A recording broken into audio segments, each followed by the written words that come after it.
Hi guys! Gawa po tayo ng maruya.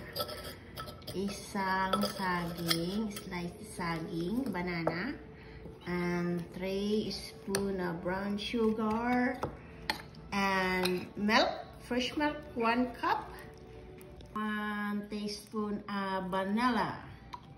And just mix it together. And just put oil in the pan. 1 pinch baking powder.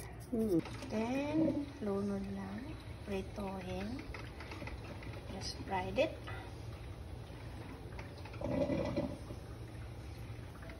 Yeah, that's a maruya. Banana. And then, that's it. Yan na maruya. Lagyan na doon. Yan guys. This is maruya. Oops. Sorry. Ayan. Maruya. This is banana flour. Mix it with flour.